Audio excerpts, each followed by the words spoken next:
정치부심 새 첫 방송입니다. 반갑습니다. 반갑습니다. 반갑습니다. 아이고. 자, 새해를 맞는 기분은 아주 상큼했습니다. 일단 패스트 트랙에 올랐던 공수처 법안 선거제도 개편안 모두 다 통과가 됐고요. 네. 또 새로운 한 해 시작을 하려고 했는데 그 패스트 트랙 충돌 당시에 충돌이 아니죠. 저쪽에서 일방적으로 막아가지고 결국에는 파행이 빚어졌는데 관련해서 이쪽이 정치적으로 안배를 하는 거예요. 예? 중립적인 기소인가요? 어떻게 보면 어떻게 뭐가 표현을- 중립이야? 그게 어떻게 말도 안 표현해야 되는 거예요? 뭐 그냥 그러니까 완전히 그거를. 자유한국당의 검찰임이 드러난 네. 거죠. 예. 그래서 오늘 그 이야기들 좀 소상히 다뤄보고 또 안철수 얘기도 해. 안철수 얘기도 해야 그렇죠. 되겠네. 안철수 대표도 아, 들어왔죠. 그래요. 저 신년에 또 여론조사 결과도 한번 좀 우리가 짚어보는 시간 가져보도록 하겠습니다. 알겠습니다. 자, 오늘 나오신 분들 소개하겠습니다. 우리 김성회 정치연구소 싱크와이 소장님 반갑습니다. 반갑습니다. 네. 자, 우리 최민희 전 의원님 나오셨습니다. 네, 반갑습니다. 안녕하세요. 반갑습니다. 박원석 정의당 정책위 의장님 어서 오십시오. 네, 안녕하십니까. 황송인 황현희 씨 어서 오세요. 반갑습니다. 황현입니다. 예. 안녕하십니까. 예. 자, 그나저나 우리 최민희 의원님, 아유, 사면이 됐으면 더 우리가 신나고 기쁠 텐데 참 너무 그렇죠. 마음이 아픕니다. 네, 그렇죠. 근데 이런 게 있어요. 예. 그러니까 제가 원래 정치를 하던 사람이 아니잖아요. 시민단체 출신이잖아요. 네, 네, 네. 그러니까 그 의미를 여러 가지를 잘 모르는 것 같아요. 좀 아직 정치인이라고 하기엔 네. 너무 아마추어 같아요. 그래서 내가 오늘 한마디만 하는데 네. 지금 무슨 뭐 패스트트랙 걸려서 기소됐는데 황교안 대표가 재판부에서 뭐 어떻게 무죄 주장해서 뭐 해보겠다 이거 전부 다 왕창 거짓말입니다. 일단 정치적으로 백날 떠들어봐야 네. 소위 그 법원에 가서 재판 받게 되면 고독한 투쟁이 시작되고요. 그렇군요. 그 정당이 뭐 아주 특별한 사건이 아니면 그렇게 개별 국회의원 지금 20명 이상 됐죠? 28명. 28명 하나하나 봐주지 않습니다. 게다가 지금 총선 국면으로 가는데 어떻게 봐줍니까? 네, 외롭진 그래서 않을 거예요. 14명의 공범이 있어서 같이 재판받으니까. 예, 알겠습니다. 자, 오늘도 그러면 광고로부터 우선 시작하겠습니다. 그렇죠. 오늘 밥이 이렇게 앞에 나와 그렇습니다. 있네요. 풀무원 황금 밥알 200도씨 여러분들께 먼저 소개합니다. 야, 드디어 네. 대기업이 들어갔군요. 그렇습니다. 예, 예. 풀무원 대기업이라고 대기업이지. 대기업이죠. 대기업입니까? 예, 예. 알겠습니다. 자, 요즘 정말 인기가 높은 볶음밥입니다. 볶음밥 싫어하는 사람은 세상에 아마 없을 거예요. 없죠. 예. 자, 이 밥알 하나하나 계란으로 코팅되어 가지고 황금 밥알, 네, 골든 라이스, 네네. 그리고 200도씨의 고화력으로 제대로 볶아서 200도씨 네. 합쳐서 풀무원 황금 밥알 200도씨입니다. 아, 이름인가요, 이게? 풀무원 황금밥알 200도씨가. 네, 그렇습니다. 이미 그렇군요. 잘 볶은 볶음밥을 급속 냉동한 제품이기 때문에 기름 없이 프라이팬에 볶아 드시거나 전자레인지로 1인분 기준 3분만 데우면요. 네, 고슬고슬 계란 코팅 황금밥알 200도씨가 완성됩니다. 너무 맛있다. 대한민국에서 가장 편하고 맛있고 저렴하게 먹을 수 있는 볶음밥이라고 단언합니다. 네네네. 네. 자, 불향과 마늘의 풍미 그리고 꼬들꼬들한 밥알이 정말 끝내줍니다. 새우 앤 갈릭, 포크 앤 스크램블 중 선택하실 수가 있습니다. 새우 갈릭 아니면 포크 앤 스크램블. 네. 어른들도 좋지만 아이들이 특히 좋아합니다. 아, 너무너무 좋아해요. 야, 자, 정말 중요한 건 가격인데 2인분 420g 기준으로 판매 정가는 6,980원. 1월 2일에 검색되는 인터넷 최저가는 5,880원. 자, 이보다 김용민닷컴의 가격이 훨씬 저렴할 것이라는 거 알고 계시죠? 자, 김용민닷컴은 4,700원에 모십니다. 와, 대박이다. 판매 정가가 6,980원인데 김용민닷컴은 압도적 최저가 4,700원에 모십니다. 인터넷 최저가 대비 무려 20% 이상 저렴한 가격. 언제 품절될지 모르니 대량 구매를 강력히 추천합니다. 네, 풀무원 창업주가 누굽니까? 원경선, 원경선, 네. 그분의 아들이 누굽니까? 원혜영 선배. 원혜영 의원이시죠. 아, 네. 이런 거. 한국 유기농의 아버지 원경선 회장. 네, 부천 땅 만평을 개간해서 풀무원으로 이름 짓고 그렇죠. 농사를 지었습니다. 부천 시장도 하시고요. 부천 국회의원도 하셨어요. 그러셨군요. 원혜영 예, 의원이. 예. 네. 네네. 쇠가 풀무지를 거쳐서 쓸만한 철기구로 완성되듯 사람 역시 농사를 통해 보다 쓸모 있는 사람으로 다시 아, 태어날 수 있다 해서 멋지네요. 풀무원이라는 이름이 지어진 이름 것입니다. 참 좋네요. 예. 자, 그래요. 대한민국 최초의 유기농 채소 직판장으로 시작한 기업 풀무원. 현재 연매출 2조대의 중견 기업으로 성장했습니다. 원혜영 의원의 경우 아버지와 함께 일군 풀무원을 모두 기부한 것으로 유명한데요. 최근 불출마 선언으로 후배 정치인들에게 기회를 양보하는 그런 모습. 네, 그래요. 자, 착한 기업이 만든 착한 제품 풀무원 황금바발 이도씨 김용민닷컴에서 압도적 착한 가격에 만나보시기 바랍니다. 네. 아유, 정말. 저는 좀 먹어봤거든요. 네. 아니 이 내용물이 이게 보통 저 이 볶음밥 많이 사 먹는데 혼자 살 때 네. 내용물이 이 정도로 들어간 거 처음 봤어요. 맞아요. 굉장히 알차네요. 오. 예. 야, 여기 이 새우 갈릭 이거는 네. 마늘이 향만 나는 게 아니고 실제 마늘이 들어가 있어요. 네. 아, 내용물이 고기가 저는 이 냉동식품에 고기 이렇게 크게 들어가는 거 처음 봤습니다. 진짜. 네. 와. 그리고 냉동한 볶음밥을 다시 이제 해동해서 볶으면 밥이 약간 퍼져요. 그렇지. 물기도 많고. 예, 예. 퍼져. 그래서 후회하게 되거든요. 근데 이거 안 그런데요? 이건 다시 볶은 건가요? 저희만 뭐 광고 그냥 새벽 같네 완전히. 따로 나온 거 아니죠? 그냥 시판을 하는 거죠, 이거. 와. 이거 집에다 몇 개 정도 쟁겨놔야 되겠네. 이거. 그럼. 예. 이게 바쁠 때 빨리 먹기 아주 좋을 것 같아요. 마늘, 그 새우 마늘은 마늘 이렇게 편마늘을 오. 좀 잘라가지고 그러네. 예, 이렇게 좀 마늘 편마늘이 이제 보시면 들어 있습니다. 놀랍네요, 이 정도. 맛있네요. 아, 정직한 기업이네요. 예. 내용물 이 정도면은 훌륭합니다. 아주. 아, 오늘 맛있다. 오늘. 아, 밥을 안 먹고 왔어야 되는데. 밥 먹고 없어요. 왔는데 아유, 이렇게 먹고 있는. 네, 저는 먹고 왔는데도 이렇게 먹고 그러니까요, 있어요. 예. 예. 아, 근데 맛있다 이거. 아유, 우리陳광훈 목사님 감옥 들어가시면 이 맛있는 밥 못 드시고, 아유, 안타깝네요. 사식으로 좀 넣어드려야 되겠어요. 아, 사식이 안 됩니다. 요즘은 사식이 안 돼요. 아 그래요? 네, 그렇습니다. 무슨 깻잎 같은 거 사줄 수 있잖아요. 그 구치소 안에서 그 구매를 해야 돼요. 구매품을 그럼 팔고요. 풀무원에 납품을 추진하라고 해야 되겠네요. 못 가게. 구매품을 파는데 다 팔아요, 별거.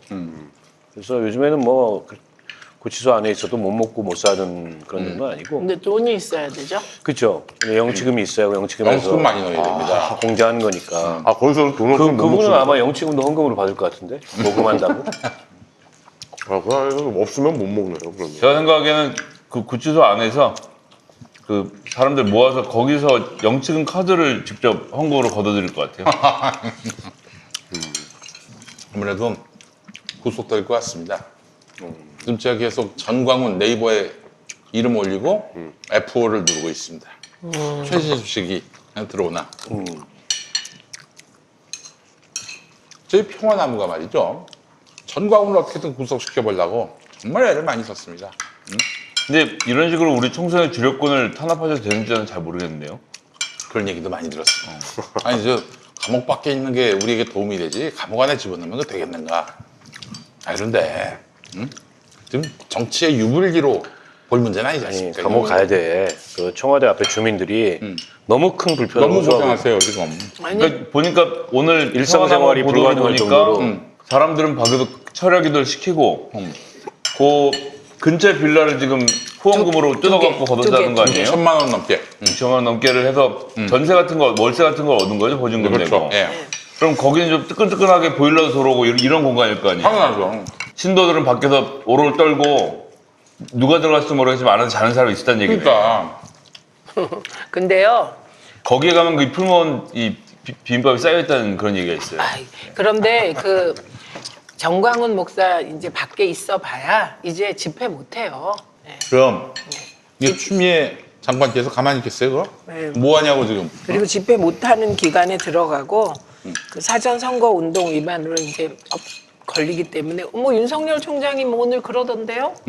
엄격하게 돈과 뭐 또 뭐로 뭐로 해서 아니, 유권자의 그건 더불어민주당만 그렇죠, 뭐. 아니 어쨌든 그건 왜곡하면 말씀하세요. 아니 왜곡하면 뭐 가만두지 엄벌하겠다 그러던데 뭐. 그거는 윤석열이 이번에 울산 그 선거 개입 사건을 끝까지 파헤쳐서 청와대를 잘라내겠다라고 신년사에 선언한 거죠.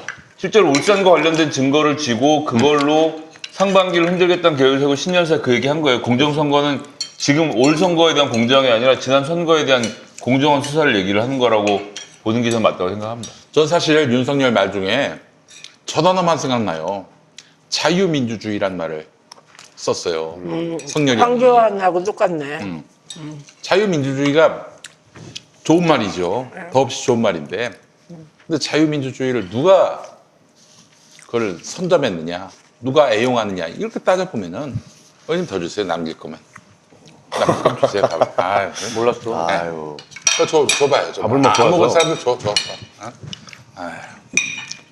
근데 검찰총장의 신년사가 이렇게 맛있는 거를 이렇게 뉴스에 안 먹어. 보도가 되나요, 원래? 전 처음 본 것 같아요. 아유, 신년사를 이렇게 대대적으로 언론이 보도하는 나라도 우리나라밖에 없을 전 것 처음 본 것 같고. 같아요. 난 검찰총장이 신년사도 발표합니까? 아니, 신년사는 모든 하지만- 기관의 기관장들이 해요. 하는데 그게 뭐 그렇게 하는군요. 크게 뉴스가 되거나 이런 경우는 없죠. 근데 이번에 이제 어쨌든 검찰과 청와대 내지는 여당이 갈등하고 있으니까 윤석열의 신년사의 행간이 뭐냐 이거에 대해서 언론들이 자꾸 보도를 하는 건데 뭐 읽어보면 큰 의미 있는 내용은 아닌데 그냥 상투적인 얘기들. 윤석열의 자유민주주의란 발언은 유의할 필요가 있어요. 이게 그렇죠. 어떤 레토릭인지. 이게 누구 편인지. 이건 패스트트랙 수사로 누구 편인지 확연히 드러났지 않습니까? 패스트트랙 수사에서 제일 웃기는 건 오늘 밤 0시로 법무부 장관 임명이 됐는데 원래 그런 중요 사건은 검찰에서 법무부 장관에게 보고한 다음에 기소하도록 되어 있거든요. 근데 이제 그 절차를 또 무시한 거지. 그러니까 법무부 장관 뭐냐? 내가 네 위다 이런 인식을 정확합니다. 또 한번 보여준 거죠. 예. 그렇기 때문에 지금 이거는 추미애 장관을 시험한 것이다.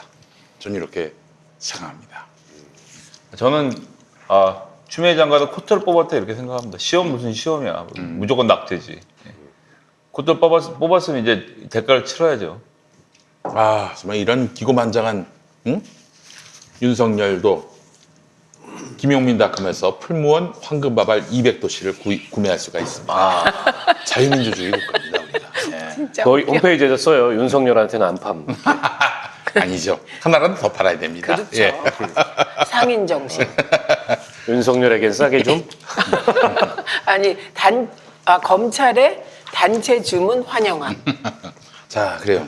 이제 F5로 진짜 F5 계속 누르고 계시네요. 예. 기사가 안 나와. 제가요 문광훈이라고 해가지고. 제 생각에는 11시 다 넘어야 나와요. 아니, 그럴 것 같진 않습니다. 아니 이 정도면 거기서 뭐 사랑하는 거 아닙니까? 야 이거 계속 검색을 하고. 아니 예. 나는 정광훈 목사가 감옥 가는 거는 나의 사랑의 표시라고 생각을 합니다. 그렇잖아요. 그래서 감옥 가야 돼요. 정신 차리지. 지금 그렇죠. 밖에 있으니까 지 혼자 잘나가지고 막 오늘 근데 재밌는 게 그 저기 서울중앙지법 들어가기 전에 그 마이크 잡고 사랑하는 문재인 대통령님이라고 한 거 알아요? 빤스가. 왜? 새로운 워딩이네요. 알겠어요. 뭐 다 하시면서. 살려고? 아니 그리고 더 이상한 거는 그래도 신도들 앞에서는 아주 의연했어요. 그런데 안에 들어가서는 다 부인했다는 거 아니에요. 어떻게 다 부인하냐? TV에 다 나왔는데. 예. 아 그런 조사 같은 걸 또 다 처음 받아보나요? 부인하면 그분이? 그 증거인멸이 아니지, 우려인데. 구속하면 됐을까? 구속하면 됐었나요? 네. 자, 먼저 오늘 안철수 얘기부터 해볼까요? 아, 네. 안철수. 제가 안철수 형님이 이제 돌아오신다. 사실 저는 총선 지나고 보수가 황폐화됐을 때 짠 하고 구원자처럼 나타나실 줄 알았어요. 그건 박원석 의원 덕분에 들어온 거예요. 무슨 말씀이세요? 연동형 비례대표제가 안 될 거라고 생각했죠. 네네. 저 안철수 형이 네, 아. 저는 그렇게 생각했을 거라고 그렇게 봐요. 생각할 수도 네, 그렇기 있겠네요, 진짜. 때문에 예, 예. 장기적으로 봤는데 사실 이렇게 선거구제 개편안이 이렇게 통과되리라고 생각한 사람 많지 않잖아요. 속으로 심지어 우리 여기 앉아 있는 우리 정치 천재, 평론의 천재도 민주당이 자유한국당하고 손잡고 어떻게 할 거다 이렇게 하지 않았습니까? 네. 그러니까 이런 천재가 그럴진데 안철수는 어땠겠어요? 안 될 거라고 생각했다고 보죠? 네. 그런데 이게 됐단 말이죠. 연동형 비례 대표제가. 그러면은 이제 뭐 지역구에서 지난번 지방선거 때 완패를 했잖아요. 바른미래당이. 구의원도 안 됐어. 비례대표는 어떻게 좀 됐는데 극소수로. 비례대표 1등을 안 하더라도 이제 배지를 달 길이 열리니까 그렇죠. 이 틈새 시장 노리면 된다. 보수의 구원자 역할도 좀 하면서 그렇죠. 될까요, 근데? 그래서 1단계 그 어게인 국민의당 전략인데 그 어게인 국민의당 전략이 돼서 안철수가 배지를 단다 주변이 네. 이제 그렇게 되고 나면 1단계 성공. 그다음에 지금 2단계는 황교안 대표가 흔들리고 있지 않습니까? 네네네. 그리고 마땅한 대안도 안 보여요. 그러니까 어느 순간 스멀 이렇게 가서 보수의 중심이 되겠다. 아, 그쪽으로 가서? 2단계 대선 오. 전략이 있다고 생각합니다. 그리고 이제 두 가지인데 연동형 비례대표제하고 다른 하나는 황교안 대표가 몰락 중이라고 보는 거니까요. 아니 그래서 그분은 지난 지방선거 끝나고 독일, 미국 이렇게 옮겨다니면서 웰빙을 하다가 네, 마라톤. 들어오신 거 아니에요? 그래서 우리가 좀 돈을 받아야 될 것 같아. 돈을? 제주는 곰이 부리고 돈은 이제 안철수가 먹겠다고 지금 들어오는 거니까. 돈 많으니까. 그러려면 정의당한테 수수료를 내라. 석당 얼마씩. 석당 얼마씩. 아니 뭐 지지율 1%당 얼마씩 뭐 이런 식으로 받든가. 정인한테 연락이라도 한번 해야 될 텐데. 예. 그래서 참 이 떴다방 웰빙 정치가 아닌가 저는 그렇게 생각하는데 지난 총선 앞두고서 국민의당 만들어가지고 호남에서 재미를 좀 봤잖아요. 그리고 다 말아먹고 다 말아먹고 나서 또 이제 4년 지나가지고 시즌이 돌아오니까 네네. 은근슬쩍 지금 그러니까요. 발걸을 치면서 네. 8년 전 뭐 본인을 부를 때보다 정치가 더 엉망진창이다 뭐 이런 얘기를 오늘 썼다 그러던데 누가 불렀어요? 누가 불렀어? 주가가 엉망진창. 글쎄 누가 불렀는지도 좀 그렇지만 아, 주가가 엉망진창이라. 지금 얼마 전에 본인이 그 비호감도 1위 한 거 기사를 안 봤나? 69.9%? 야. 아니 이제 뭐 많은 분들이 돌아올 거라는 관측이 있었고 뭐 유시민 그 이사장 같은 경우에는 지금이 좋은 기회니까 들어오려면 지금 들어와라라고 비꼬았는데 그거를 비꼬는 게 아니고 자기를 호명하는 걸로 들은 것 같아. 이게 유시민 이사장 잘못이야요. 내가 보니까. 그래서 제일 먼저 안철수가 들어와서 누구를 만나냐를 보면 어떻게 갈지가 보여요. 그래서 저는 오늘 손학규 대표를 제일 먼저 만날까? 이렇게 예측을 해보았는데 아닐 것 어떨까요? 저는 아닐 것 같아요. 누구 만날 것 같아요? 일단 뭐 자기 측근들을 만나겠죠. 김근식, 뭐 김성식. 뭐 아니, 그런 김근식 별 의미가 없고. 이런 사람들은 측근에서 멀어졌는데 일단 바른미래당에 지금 있는 비례대표 의원들, 그러니까 안철수 키즈라고 할 수 있는 사람들. 이번에 공수처법에 반대하거나 기권했던. 아니 여기가 이제 최소 종잣돈 아니에요. 안철수 입장에서는. 네. 아니 이게 이제 기호 3번이라도 혹은 4번이라도 가지고 선거를 치르려면 자기 종잣돈을 가지고 시작을 해야 되니까 그 종잣돈이 바른미래당에 있는 어쨌든 안철수 키즈들이니까 거기를 일단 제일 먼저 만나고 그쪽의 구상은 바른미래당에서 손학규 대표가 온전히 손을 떼고 그렇죠. 안철수 당으로의 재편을 요구를 했는데 이제 손학규 대표는 그걸 안 받고 있잖아요. 근데 받겠다고. 그게 최근에 이제 받겠다는 선언했어요. 얘기가 잘 읽어보면 전권을 주겠다고만 얘기하지 본인이 대표에서 물러나겠다는 얘기는 아니에요. 그 사이에 굉장히 간극이 있어서 안철수 손학규 사이는 조금 있으면 이제 갈등 관계가 되지 않을까 저는 그렇게 보고 그럼 안철수는 뭐 또 와가지고 독자적인 정치 세력을 또 만듭니까? 저는 일단 현재까지는 바른미래당에 있는 자기 그 안철수 키즈들을 지렛대로 써야 하니까 일단 돌아오되 아마 새로운 당을 창당하지 않을까요? 총선 임박해서 지금 바른미래당 이름으로는 총선 치르기 어렵다고 볼 거고 자기가 만든 새정치민주연합 깨고, 자기가 만든 국민의당 깨고, 자기가 만든 바른미래당 깨고. 뭐예요 이게 도대체? 무슨 정치를 이런 식으로? 근데 중요한 거는 네. 깰 때마다 철수했다는 거지. 아 그래요. 그리고 끝내는 정치를 안철수하고. 네. 이분이 뭐 무엇보다도 일단 그 우리 안랩 오늘 24% 주가 폭등 축하드리겠습니다. 폭등. 그래서 실제로 그런 얘기 나와요. 24%. 예. 안철수의 정치는 작전이야? 안랩 주가를 고려한 것이다. 이런 얘기가 많죠. 그런 안랩 얘기 주가는- 많았죠. 그 어떻게 처음에 넓히지? 정치 시작했을 때 전 재산 절반을 기부하겠다고 했는데 주가가 4배 올라서 절반 기부하고 재산이 2배가 됐어요. 그러네. 본인이 지금 정치를 그만두면 안랩 주가가 주저앉기 때문에 이거는 정치가 지금 주가랑 연결돼 있어서 방법이 없는 상태인데 지금 10년치 찾아보시면 2012년, 17년, 18년에 그 출마할 때마다 치솟거든요. 예, 그거 뭐 무시 못할 변수로 일단 생각을 하고요. 근데 이제 뭐 그건 이제 비권 얘기였고 사실 원래 하려고 이제 하자면 비꼬는 얘기라고 붙이는 거예요. 대놓고 지금. 얘기를 하네요, 이제. 아직 못 알아듣니까.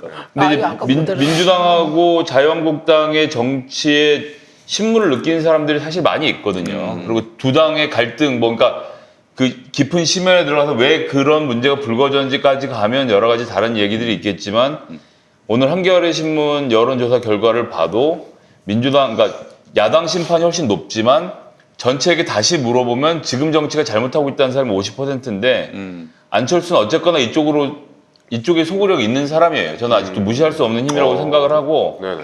민주당하고 자유한국당, 뭐 정의당은 뭐 본인의 개혁 프로그램을 가져가고 있으니까 좀 뭐 논의라고 하고 민주당하고 자유한국당이 계속 이렇게 싸우는 것처럼 언론이 보도하는 이상은 안철수류들이 새를 먹을 수밖에 없고 그래서 저는 뭐 이제 들어왔으니까 저러다 망하겠지 싶은 게 안일하게 볼 문제는 아니라고 일단 생각을 하고요. 두 번째는 하태경도 오늘 환영의 인사를 밝혔지만 뭐 박원석 의원님 말씀대로 이래저래들 모아서 정당을 새로 만들 건데 여기에 전 누가 들어가는 게 제일 걱정이냐 하면 뭐 이현주? 호남 사람들 들어가서 호남은 이런 거죠. 호남에서는 이런 거예요. 여러분들이 민주당 비례표 찍어 보셔야 아무 소용 없고 그러니까 정당 투표해 보셔야 호남의 목소리를 내기 위해서 호남 사람들한테 이 정당 투표를 주셔야 된다 그래서 안철수가 보내서 호남의 거 주워 먹고 이렇게 저렇게 해서 한 5% 하면, 한 10% 하면 열 몇 석의 정당이 되거든요. 그렇게 파이를 키워놓고 총선이 끝나고 나면 대선 국면에 가면 이 그룹 이게 왜 그러니까 사실 연동형 비례대표제가 되니까 특히 보수에게 유리한 건 뭐냐면 전체 파이는 그대로 유지가 된다는 거예요. 옛날 같으면 이게 서로 갈라먹으니까 당이 망하는 경우가 생기는데 지금은 각각의 파이로 해서 우리공화당 5석, 그 다음에 여기 또한 10석, 새로운 보수당 10석 어쩌고저쩌고 하면 지금 자유한국당이 90석으로 쪼그라들어도 여기를 다 붙이고 나면 다시 140, 150석의 규모로 커져서 대선에서 전 오히려 보수 쪽에서 빅텐트를 칠 가능성이 있고 안철수는 이번에는 보수 쪽에서 빅텐트에서 대통령 자리를 먹으려고 덤빌 가능성이 있다고 보기 때문에 상황이 녹록하게 돌아갈 거라고 생각하지 않습니다. 이렇게 크게 예리한데요? 터프하게 예리하지 않아요. 아니 근데 지금 이제 호남은 지난번에 안철수한테 몰아줬는데 네. 그게 이제 호남의 소외감도 있었고 또 호남 내에 어쨌든 고인물 같은 거니까 민주당이 호남에서는 그래서 뭔가 이제 안철수가 새 정치를 얘기하니까 거기 크게 힘을 실어줬는데 결과적으로 호남 사람들은 안철수한테 속은 거잖아요. 그렇죠. 그리고 그 염증이 클 거기 때문에 이번에도 또다시 어게인 국민의당식으로 호남을 미천으로 뭔가 이게 전국적인 선거판을 그려보기 되게 쉽지 않을 거다. 거기서 딱 한마디만 끼고 호남에서 호남표는 받을 것 같고 수도권에서 호남은 안철수 대장 아니 근데 호남에서 호남표도 지금 결국에는 이제 대한신당이나 민주평화당이나 혹은 바른미래당에 있는 호남계 이 사람들이잖아요. 그 안철수하고 국민의당을 같이 네네. 했던. 근데 이분들이 대체로는 호남 정치에서 이제 물러나야 될 분들이에요. 당시에도 퇴출 대상이었는데 당시에는 이제 반문 정서를 한편으로 하고 또 오래된 어쨌든 민주당의 토가 된 그런 호남 정치에 대한 염증 사실은 그 사람들이었는데 그게 근데 이제 호남이 어떻게 보면은 지난 총선에는 좀 이렇게 휘둘린 거예요 그거에 근데 저는 이번 총선 별로 그럴 것 같지 않아요 그래서 여전히 이제 호남의 그 비민주당 이 정서가 한 20-30%는 있어요. 근데 그거를 다시 안철수가 레버리지로 뭐 창당을 해서 뭘 한다 이거는 한번 호남이 당했기 때문에 쉽지 않을 거고 그래서 안철수 오늘 그 읽어보면은 이제 뭐 미래 이런 얘기를 많이 얘기하는데 지난번에 두 가지로 장사한 거예요. 하나는 미래하고 하나는 호남으로 장사를 했는데 근데 안철수가 얘기하는 미래 본인이 이제 뭐 그 안랩도 만들고 벤처 사업가였다는 이미지 빼고 그러니까 지금 대한민국의 미래와 관련된 의제들에 대해서 과거에도 그렇고 그리고 지금도 그렇고 안철수가 무슨 얘기를 할 수 있을까? 예를 들면 미래를 얘기하려면 지금 이 심각한 이 기후위기나 이런 문제에 대해서 어떤 해법을 갖고 있든가 아니면 지금 이 4차 산업혁명 시대를 맞아서 이 노동의 위기, 일의 위기도 크잖아요. 과연 안철수가 거기에 대한 좀 어떤 관점이 있을지, 또 민주주의의 어떤 다양성이나 다원주의 이런 거에 대해서 그 사람이 어떤 관점이 있을지. 그래서 안철수가 얘기하는 미래라는 거는 그냥 구호만 있을 뿐이고 제가 보기에는 굉장히 공허할 가능성이 높은데 아니, 그 옛날에도 공허했어요. 그걸 가지고 이제 장사를 하려고 그럴 거고 이거죠. 어쨌든 총선에서 교섭단체 이상의 그 레버리지를 만들면 아까 이제 김성애 소장이 얘기한 대로 총선 이후에 대권 레이스를 한번 해볼 수 있다. 그리고 보수 주자들이 지금 없잖아요. 홍준표도 찌그러졌고 황교안도 지금 뭐 거의 찌그러져 가고 있고 거기가 이제 비어 보이는 거죠. 이렇게 비어 보이는 건데 유승민하고 안철수는 제가 보기 다시 같이 하기 어려울 거예요. 그렇죠. 아 그래요. 아유, 그러니까 근데 이거 보세요. 이혼이라는 표현을 썼어요. 그건 제가- 유승민이 쓴 표현이고. 예. 제가 예리하지 않다라고 얘기한 건 그러니까 보수가 나누어져서 자유한국당이 총 합쳐서 한 130석의 보수당 표가 이렇게 있을 거다는 동의를 해요. 그런데 그게 150석 과반이 넘을 거다. 이거 동의 안 한다. 저 과반 넘는다고 안 했어요. 아 그랬어. 예. 예. 130, 140이라고 그랬어요. 아니야 과반이라 그랬어. 그래서 내가 그 예리하지 왜냐면 않다. 아니라니까 130, 140이라 그랬어요.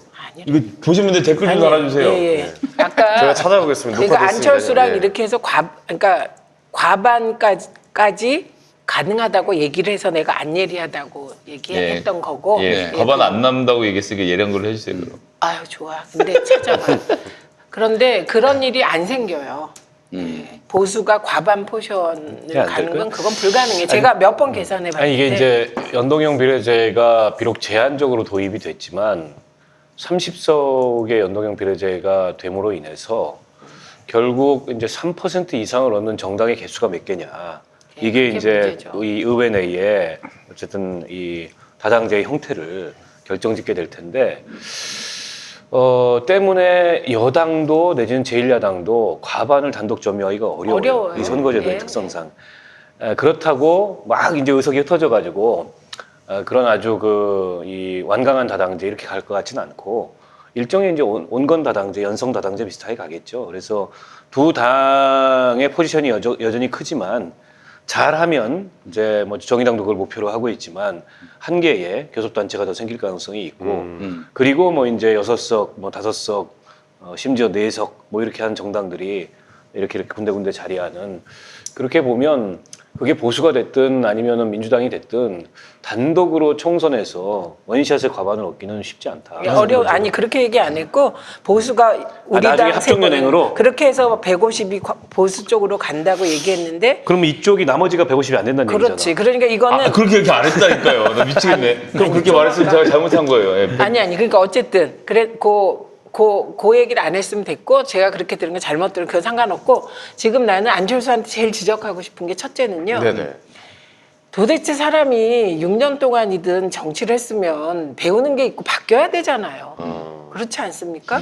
그런데 지금 행태를 보면 아까 왜 당 뭐 새정치연합 들어갔다가 철수하고 이렇게 했다고 했는데 그러니까 이렇게 보고 있다가 좀 만만하다? 내가 뭘 할 수 있다 그러면 들어가는 것 같아. 그런데 당에 일단 들어가면 아시잖아요. 당이 얼마나 단단한 조직인지. 그래서 민주당 쪽에 들어왔다가 실패하고 튕겨져 나간 거예요. 그런데 그때까지는 커다란 배경 속에 중도를 지지하는 유권자가 있었고 특히 호남이에요. 호남이 아까 얘기한 이유로 민주당을 심판한 거잖아요. 그렇죠. 그래서 국민의당을 했는데 그게 사실은 뭘 하겠다는 지향이 없으니까 깨진 거 아닙니까? 네네. 그러니까 이번에는 보수 쪽을 넘보는 거예요. 그쪽이 약한 고리로 보여서. 그렇죠, 예. 그런데 제가 이거 하나는 확실히 얘기해 드릴 수 있는데 민주당보다 자유한국당 쪽이 어떤 순간이 되면 훨씬 단단하게 결집해요. 거기도 만만치 않습니다. 그러니까 제 말은 그렇게 들어갔다 나오고 하면서 어떻게 배운 게 없냐고 정치를 하면서 이거. 두 번째 이번에 제가 그 페북에 그 트윗인가 페북에 글 올린 걸 꼼꼼하게 몇 번 읽고 깜짝 놀랐어요. 왜요? 이 사람이 얘기하는 게 이거야. 네. 미래 세대 문제 말하자면 청년들의 어려움의 진단을 착취라든지 볼모라고 썼더라고. 그래서 제가 이 사람은 착취의 뜻을 모른다. 착취라는 건 착취 당하는 사람이 있으면 착취하는 사람이 있는 거예요. 그렇죠. 그래서 착취 피착취 관계에서 혁명이 일어나는 거예요. 그건 아주 적대적인 관계야. 착취라는 말을 쓰면. 네네. 그러면 이거 계급투쟁의 핵심 개념이에요, 이게. 그런데 그 뒤에 사회통합을 얘기해요. 이 사람 도대체 무슨 얘기를 하는 건가? 앞뒤가 맞지 않는 얘기를 그렇죠. 한다는 그러니까 말씀이죠? 예. 지금 그 세대 간의 갈등을 구세대, 신세대에 대한 착취라고 쓰고 그런데 사회 전체를 해결해 나가는 방향은 사회통합이 필요하다고 또 써. 이게 말이 되냐고. 이거 되게 당연한 얘기인데요. 응? 뭐가? 착취와 피착취의 관계가 있고 나 안철수가 가서 얘기해서 통합하겠다 이렇게 얘기하는 거 아닙니까? 그러니까 이제 제가 개념이 정확하지 않다는 거죠. 문제는 오늘 트위터에 안철수가 올린 글을 누가 맞춤표 교정을 하는데 아, 너무 많이 틀렸어요. 트위터에 엄청 돌던데. 그거 외국에 있어서 되는 틀리면 안 되지 아무래도. 그렇지. 뭐 띄어쓰기는 그렇다 치더라고. 예, 외환부에 아니, 이런 거 띄어쓰기는 우리도 치면서- 많이 틀리잖아. 그러니까 예. 아니 그 네이버에 있는데 아니 한지는 좀 거. 어려우니까 그럴 수 있는데 네. 돼 안 되는 틀리면 안 되죠 사실은. 아니 근데 원래 이과생들이 공정작 조금 하면 약해. 실수예요. 조금 약하다고 맞춤법에 이과생들이. 근데 그러니까 이분은 아, 이과생이었어. 기본적으로 이렇게 정치를 하려면 저는 가장 중요한 게 내가 정치를 왜 하는가라고 생각해요. 그것도 일개 국회의원도 그런데 대권 후보를 꿈꾸는 사람은 적어도 난 우리 사회를 이렇게 보고 있어. 청년들이 어려운 건 이것 때문이야. 그래서 진짜 이게 세대 간 계급투쟁, 계급 착취의 결과야? 그러면 세대 간에 계급투쟁을 하자 그래야지. 그러니까 이분은 왜 정치를 하는지를 여전히. 안랩 주가 10만 원 회복 이게 목표죠. 이거는 정말 저에겐 오늘 너무 설득력이 있어요. 근데 어쨌든 이게 저도 농담을 하는 게 이른바 제3지대 예. 내지는 그러니까 무당층 그리고 정치 혐오나 혹은 뭐 이런 층이 존재해요. 네. 있어요. 분명히 있긴 그러니까 있어요. 그 공간이 있는 건 맞는데 네. 그 공간을 과연 안철수가 지난번처럼 이게 소구할 수 있을까? 저는 어렵다고 생각해요. 거기에 또 누가 이렇게 속거나 휘둘리거나 그러기엔 미천을 너무 많이 보였어. 특히 지난 대선 때 결정적으로 미천을 너무 많이 보여서 제 대선 끝나고 지방선거 결과가 말해주는 거잖아요. 대선에서 한 25% 받았던 후보가 지방선거 때 그때 얼마 받았습니까? 3등 했어요. 그러니까 이제 저는 호남의 선택은 굉장히 전략적이라고 봐요. 전략적이죠. 그러니까 그때는 안철수가 될 줄 알았거든 또 나름대로 대통령이. 아, 그 그렇죠. 네. 대권의 그 가능성이 있었기 때문에 예. 그 하여튼 문재인 대통령에 대한 뭐 이건 뭐 억측과 또는 비방에 의해서 만들어진 이미지라고 보지만 하여간 그런 반대 정서가 있었는데 그게 어필을 했지만 지금 과연 안철수가 대권을 거머쥘 수 있느냐 이거는 뭘 잘 모르는 사람들이 하는 얘기고 호남처럼 이렇게 정치의 고수들이 모여 계신 곳에서는 이게 통하지가 않습니다. 전 그러니까, 그래서 뭐 어렵다. 안철수에 대한 그 뭐 위협 이런 것들은 존재하지 않을 것이다. 저는 예.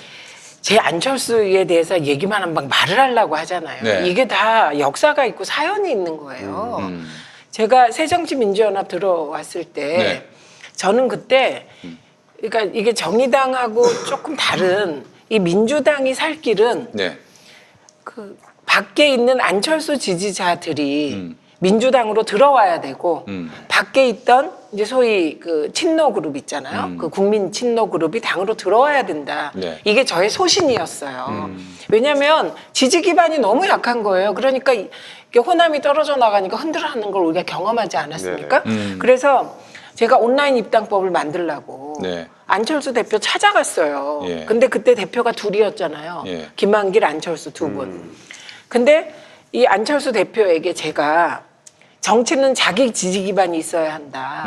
문재인 대표는, 문재인 후보는 친노라는 그게 무형인 것 같지만 제가 보기엔 앞으로 장차 대한민국에서 가장 단단한 지지층을 갖고 계신 분이다.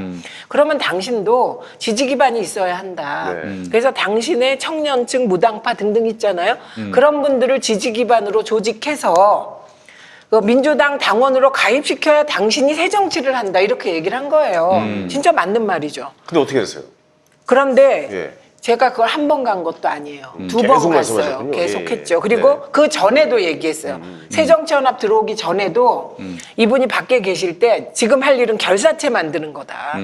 나만의 결사체, 지지 기반. 그런데 나중에 통해서 밖에 있는 그 민주당 지지자들은 다 친노기 때문에 저는 그걸 받아들일 수 없습니다. 이렇게 답이 온 거예요. 어. 이게 시차가 막 엇갈렸는데 그러고는 김한길, 박지원 대표하고 손을 잡더라고요. 그래서 제가 그때 이 사람은 새 정치를 할 생각이 없다. 그 옛날 분들하고 손잡아. 아니, 이렇게 사실은 생각을 했던 거죠. 민주당에서 대선 후보가 되고 또 대통령으로 당선되고 싶다면은 이른바 친문 지지자를 끌어하지 않고 그게 가능합니까? 그리고 친문 지지자들이 네.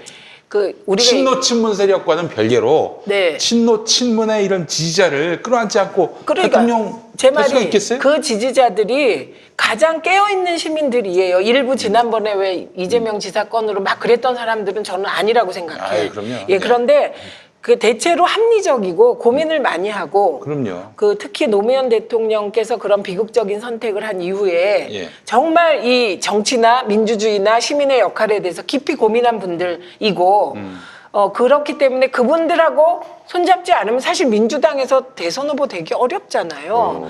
그런데 아무리 설명해도 안 돼요. 그래서 제가 그때 저는 이 사람은 이제 이렇게 갔다 사라지는구나.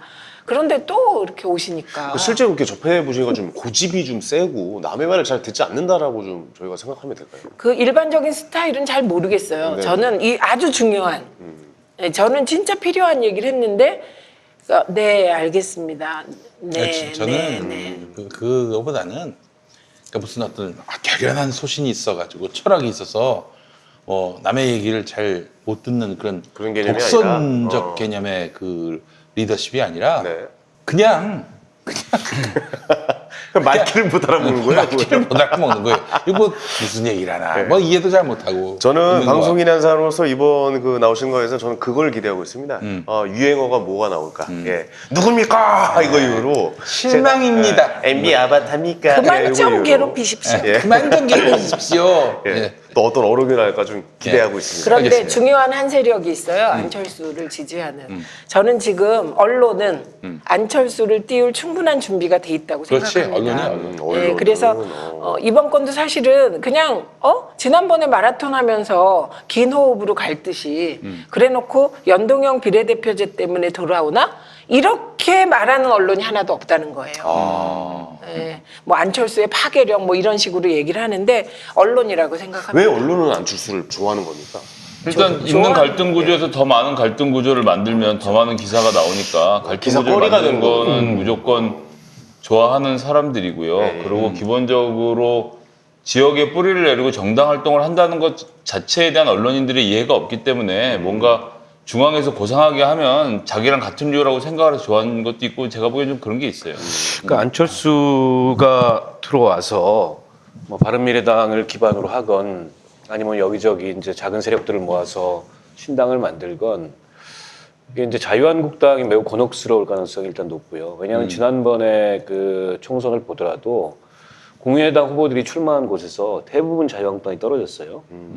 왜냐하면 민주당 표도 뺏어갔지만 사실은 자유한국당 표를 뺏어가는 비중이 더 높았거든.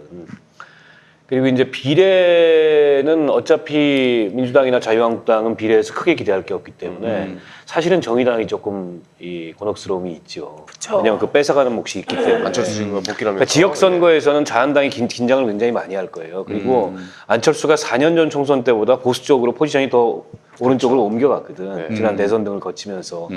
근데 거기서 후보들이 출마해가지고 가뜩이나 지금 복잡한데 자유한국당 특히 수도권 같은데 가뜩이나 지금 자유한국당 수도권에 후보들이 죽쓰고 있는데 네. 거기서 뭐 한 5%에서 10% 사이를 가져가 버리면 제가 보기엔 자한당은 제가 사실은 오늘 이것 때문에 안철수 대표를 계속 찬양하고 있었는데 우리 박원석 의원님 다 폭로를 하셔갖고 네. 아니 그래서 지금 속으로는 자유한국당이 굉장히 이게 고민거리일 거야. 근데 저걸 끌어안기에는 그러면 이제 황교안이 내려와야 되잖아.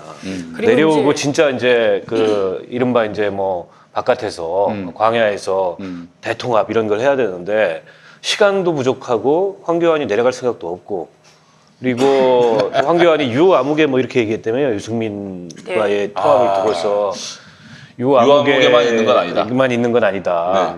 그러니까 이제 황교안이 생각하는 보수 통합의 그림하고 자유한국당 내에서 조금 이제 그 기득권을 내려놓더라도 통합을 해야 된다는 사람들의 생각하는 그림하고 다른 그림인 거예요 지금. 황교안은 정광훈 고성국 이렇게 해서 통합을 해야 된다 생각. 그 진짜 오늘 조선일보 보니까 공천관리위원장으로 빤스하고 고성국을 얘기하더라고요. 그래서 지금 동네는 어떻게 돌아가는지 사정을 좀 더 말씀드리면 이런 겁니다. 그러니까 바른미래당이 있다 이게 뭐 새로운 보수당으로 쪼개지고 막 이런 지금 중이잖아요. 근데 이제 그건 중앙에서 벌어지고 있는 일이고 동네 실제 가면 민주당 후보가 있고 자유한국당 후보가 있고 옛날 바른미래당 지역위원장을 한 사람이 있는데 이 사람들이 새로운 보수당이 어디 간 상태가 아니야 사실 지금 이제 간 사람도 있고. 예, 그러니까 의원들은 움직이는데 지역위원장도 약간 엉거주춤이거든요. 왜냐하면 다 그 지역의 맹주들이라. 그런데 지금 안철수가 딱 돌아왔잖아요. 이렇게 되면 새로운 보수당 안 가고 그냥 안철수에 붙어 있는 게 좋겠다라고 생각할 확률이 더 높아져요. 그래서 저는 자유한국당은 선거에 직접적인 타격이 오기 때문에 문제가 있고 새로운 보수당은 창당에 상당한 차질을 빚는 예, 창극이 지금 만들어지고 있는 상태고 말씀하신 대로 안철수가 수도권 특히 그런데 수도권에서 더 이상 호남의 소구력이 없기 때문에 안철수가 빼먹는 표는 민주당이나 정의당의 표일 가능성은 거의 없고 오히려 저쪽에서 안 빼먹는 상태가 돼서 내가 접전지는 의심스러운 게 출마하기 좀 아무래도 고마운 거지. 민주당한테 민주당이 안철수를 불렀다. 들어오도록 공작을 한 것 같아. 전화한 것 같아. 아니 그래서 하여튼 뭐, 예. 이게 정당별 그 안철수가 들어왔을 때 정당별 득실을 보면 민주당은 별로 손해날 게 없어요. 솔직히 말해서. 그러니까 안철수가 들어와가지고 지금 새로운 보수당은 망하는 길로 이미 들어섰고 그렇죠. 당도 창당하지 못한 채 그리고 자유한국당 표를 잠식할 가능성이 높기 때문에 후보를 얼마나 낼 수 있을지 모르겠어요. 과거처럼 그렇게 많이 못 낼 텐데 그래도 그 후보를 수도권에서 내게 되면 이건 이제 민주당에게 도움이 되고 자유한국당에게 부담이 돼요. 그리고 본인 그리고 주가에도 도움이 되고 뭐 비례선거에서는 이제 정의당이 좀 부담스러운 면이 있죠. 단 뭐 10%를 가져가든 5%를 가져가든 3% 넘는 정당이 많아지면 많아질수록 정의당의 포션이 줄어들 가능성이 있기 때문에 그래서 결국 이게 민주당 좋은 일을 지금 안철수가 시키고 있다. 그러니까 너무 안철수를 막 욕하지 마. 민주당 좋은 일을 하고 시켜주고 아니 있는데. 욕 안 하는 거야. 칭찬하고 그런데 있던 중이었는데 응원을 해야겠네. 예. 아니 근데 그렇게 생각대로 되질 않아요. 이 정치가 중요한 그렇죠. 게 예, 예. 지금 아까 얘기했듯이 안철수가 지분이 있다. 어디에 있나? 자기의 독자적인 지분이 있는 게 아니고 자유한국당과 민주당에 대한 거부감을 가진 무당층이 존재한다는 거예요. 우리 사회에. 그렇죠. 예. 그 무당층이 있고 안철수가 혹시 그쪽에 소구력이 지금까지 있을까를 걱정하는 거예요. 그러니까 국민의당의 돌풍은 사실 호남이에요. 호남과 무당층이라고는 하지만 호남 지역을 석권했고 그 여파로 수도권에서 비례표 호남 유권자들이 비례표 다 준 거예요. 호남이었어요, 핵심이. 그리고 거기에 뭐 사실 나중에 나온 분석 보면 무당파나 중도층은 투표를 가장 안 했어요. 대선에서도 그렇고 총선에서도 그렇고. 네, 알겠습니다.